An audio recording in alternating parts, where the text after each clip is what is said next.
stuff. So this is a round table I'm making out of old growth pine that came out of Northwest Arkansas. And let me just say, they don't grow pine like this anymore. This is just, you pick these boards up, you would not think that these are pine for only being like a little over 4 foot long when you're like hitting them, like, this is a piece of oak or something, because it's so heavy. But here's why. Check out these growth rings. This is really, really cool. Look how tight the growth rings are. And like, man, getting to work with old wood like this is, it's like getting to work with a piece of history. No telling how long this tree grew. I mean, this wood has been cut and has been, was in a structure for anywhere from 100 to 80 years or more before I was able to get it and do something with it. So check this out. I'll show you these growth rings. It's pretty cool.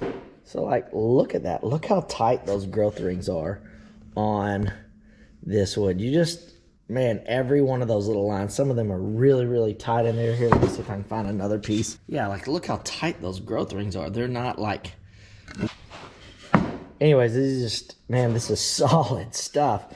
It's just not as soft as the way that they're harvesting wood now, where it's just grow it for 15, 18 years, grow it really fast. And then this is just a different breed of pine from back in the day. So cool stuff, really pretty, got some good character. Looking forward to seeing what this thing looks like when it's all set up.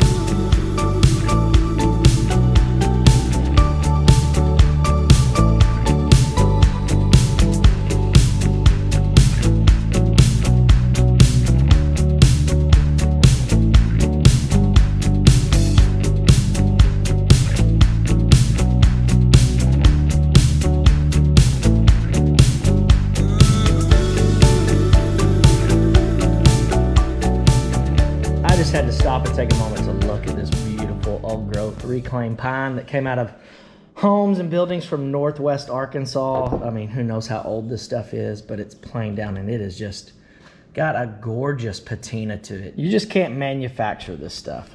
It is just gorgeous. And here's a board from Home Cheapo.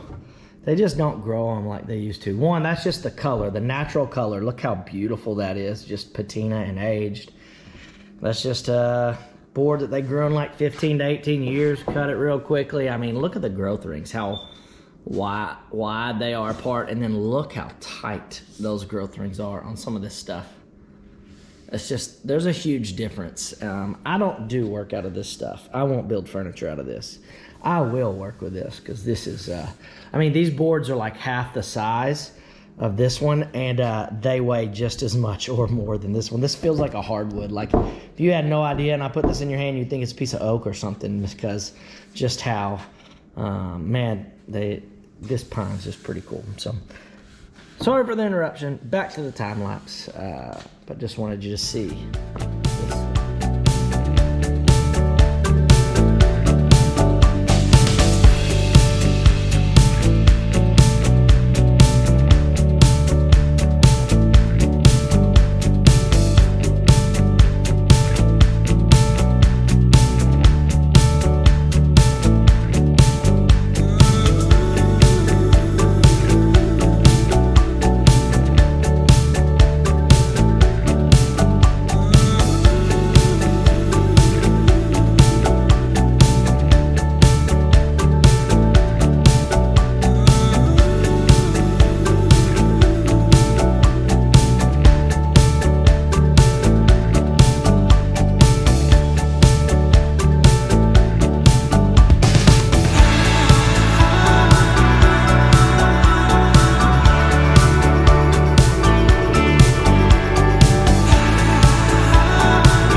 All right, this is what I'm about to do. This is what a circle cutting jig. So it's a piece of plywood. It's got a groove that fits in a miter slot on my bandsaw. And then what I did was I made sure to line that up square, put that in the miter slot, and then made a cut with my bandsaw. And then from there, I just made the cut into halfway, and I drew a grid, as you can see, just a crosshair. And then what I did is, just like a circle, I drew a line that was square or perpendicular to the cut that is right there. And then you just make marks on it. And I have little holes to where I can judge, you know, the distance, half of a circle, you know, to the center point. I think it's the radius is what it's called, something like that. I don't remember my geometry. I just know how to do it. And then I'm able to drill a hole from that spot underneath, and then I just take a nail and I run it through on the underneath side. And then what I'm able to do is take whatever I'm cutting, which these I'm cutting circles out of MDF because I'm painting it, because I'm modifying a pedestal for a client. And then what I'm able to do is just run this nail up through the center of that, and then I know that I can slide it in, and then I can just cut my circle. So that is a simple circle cutting jig. I prefer cutting circles on my bandsaw. I'll also put a little stop block on there so it has a place to register as well, where it doesn't go too far. Countersunk all the holes for the miter slot, but I like cutting circles on my bandsaw way more than I would like cutting them on a table saw, especially for small circles. For bigger circles, I use a circle cutting jig on my router. Again, I don't have, you can buy a real fancy one.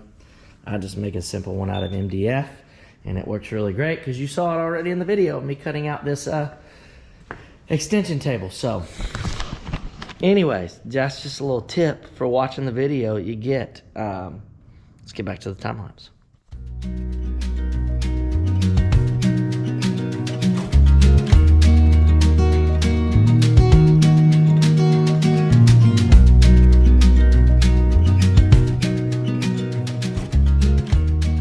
All right, so I'm getting ready to cut out the base of this pedestal table that I'm modifying. So I'm doing it for an interior designer. They gave me the base that they wanted, but they wanted me to modify. So I don't have a CNC machine because I'm just a little small one-man shop. But what I do is, man, I can make any shape that I want. I utilize a lot of MDF. I draw it out. Kurt, you saw like in the time lapse me making this template, and then what I do is I attach it to we need a solid hardwood footing that's going to be painted because I could do it out of MDF, but man, chairs, feet, other stuff would nick that up. And yeah, I'm making it out of cherry. And you're like, you're painting cherry? Yes, I'm painting cherry because I have just an excessive amount of it right now, and it's a good hardwood. So, and it paints well. So all I use is I make a template for any shape that I want. I did this with my Arkansas, Louisiana, the Razorback, like any shape that I want, I can cut out with the poor man's CNC, and then I just get a guide bushing, and I get a good spiral upcut bit, and man, you can trace anything and cut it out however you want. So that's what I use to make different shapes and cut it out without a CNC. So yeah, you're gonna see how it turns out. So I'm hitting you back with a time lapse, but just wanted to show you that if you're ever trying to cut out shapes and want to do that, that's what you can do.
so I've got this fitted and it's working.